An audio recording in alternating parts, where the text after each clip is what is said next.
সিলেট আন্তর্জাতিক ক্রিকেট স্টেডিয়ামে তৃতীয় দিন ব্যাটিং করতে নেমে 7 উইকেট হারিয়ে আরও 249 রান যুক্ত করে ইনিংস ঘোষণা করে নাজমুল হোসেন শান্তর দল। বাংলাদেশের হয়ে সর্বোচ্চ 171 রান করেছে মাহমুদুল হাসান জয়। দ্বিশতকের সম্ভাবনা জাগিয়ে তৃতীয় দিন মাত্র 2 রান যোগ করেই ফেরেন সাজঘরে। একইভাবে আগের দিনের 80 রান নিয়ে মাঠে নামা মমিনুল হক 2 রান যোগ করে 82 করেই আউট হন। 346 রানে 3 উইকেট হারায় বাংলাদেশ। 99তম টেস্ট খেলতে নামা মুশফিক করেছেন মাত্র 23 রান। ওয়ানডে মেজাজে খেলে 66 বলে 60 রান করা লিটনও আউট হন বড় শট খেলে। দারুণ ক্যাচ নেন টেক্টর।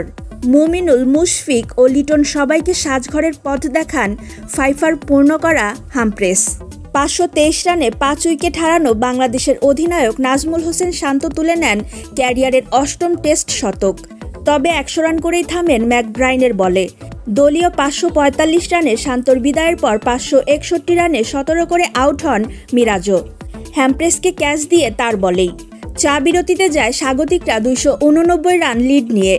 দলের বোর্ডে তখন রান 7 উইকেটে 575। বিরতির পর মুরাদকে ফিরিয়ে ক্যারিয়ারের প্রথম ফাইফার পূর্ণ করেন হামপ্রেস। বোর্ডও আর 12 রান তথা 301 রানের লিড নিয়ে ইনিংস ঘোষণা করে দেয় বাংলাদেশ। জবাবে আয়ারল্যান্ড ব্যাট করতে নেমে 5 উইকেট হারিয়ে 86 রান যোগ করে আইরিশ ব্যাটাররা। এতে তৃতীয় দিনের খেলা শেষ। আগামীকাল বড় জয়ের সামনেই রয়েছে নাজমুল শান্তর দল।